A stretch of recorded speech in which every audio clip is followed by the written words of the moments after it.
Interesting thing also, gay marriage, which is legal in Argentina, just not an issue. Never came up, and I'm not saying it didn't come up in the sense that people don't care, were argue, or rather that they were all on one side of it. It's just that it's not an issue, right? I mean, here we're used to with politics, gay marriage. It's a huge issue. You talk about it all the time. Comes up in personal conversations. It's on television all the time.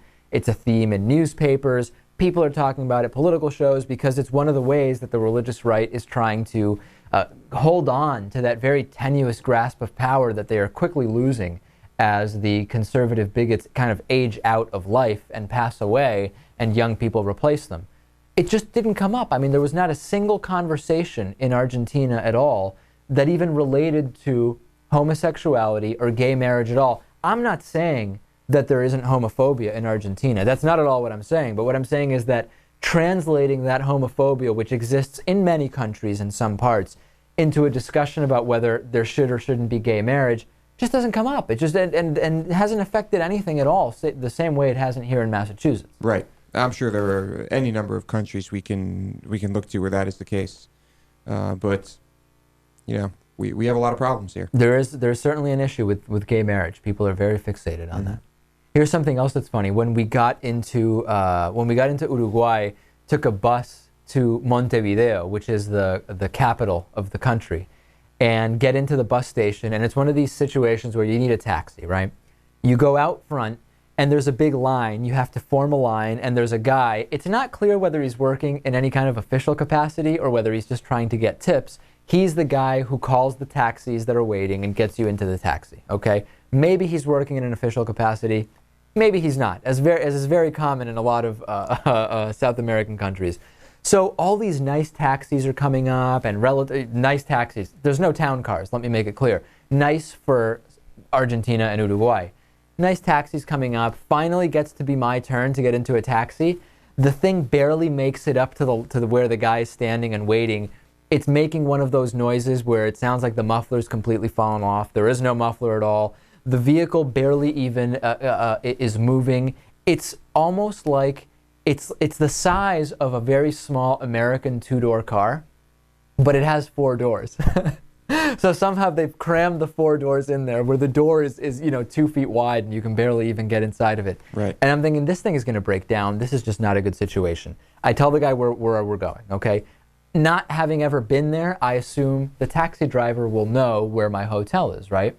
Start driving around, and the guy starts looking a little bit less confident.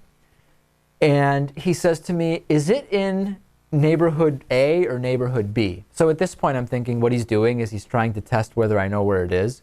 And if I give any indication I don't know where this hotel is, he's going to take you all over the place. He's going to start taking me all over the place. Exactly. Typical Argentinian move. Never been to Uruguay. Don't know if that's common.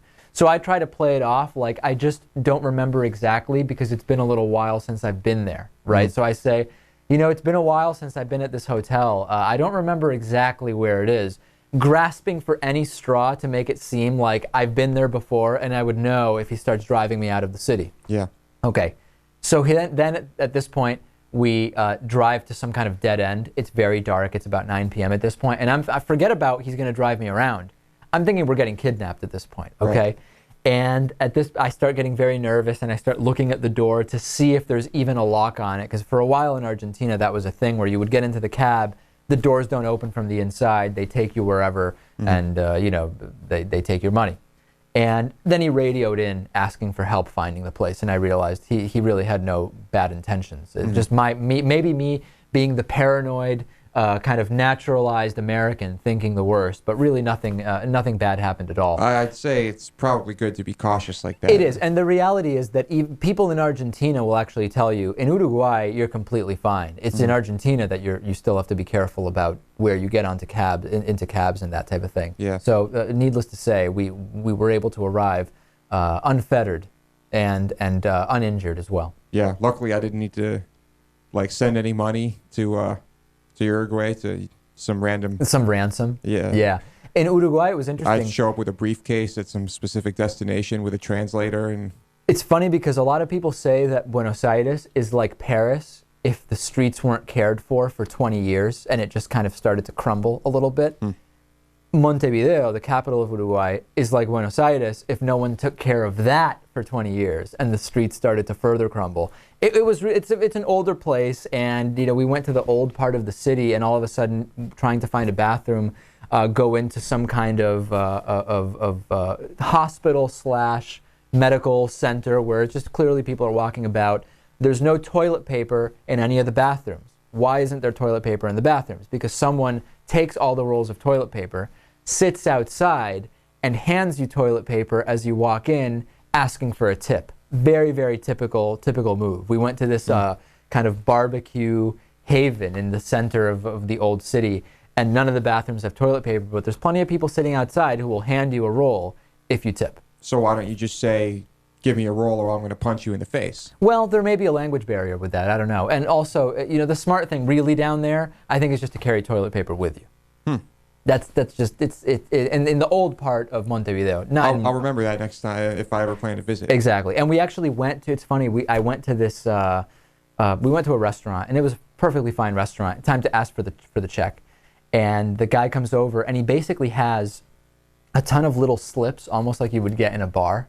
And he's been kind of just leaving them on the table, and he says, okay, it's time, let me total it up for you. No formal invoice or anything like that. He takes out one of those calculators that has like the little leather cover on it. Those really, really old calculators? Oh, yeah. He takes it out, and we're talking about like quickly at a glance saying like, okay, it's 30, it's 75, at a 20-to-1 exchange ratio. And he starts adding it up on that thing to give us a final bill of sale. Very, very different, than places where you're used to, even in Argentina, where you get like a normal itemized receipt of some kind. Off a point of sale system on a computer where exactly. everything's yeah. listed. Yeah.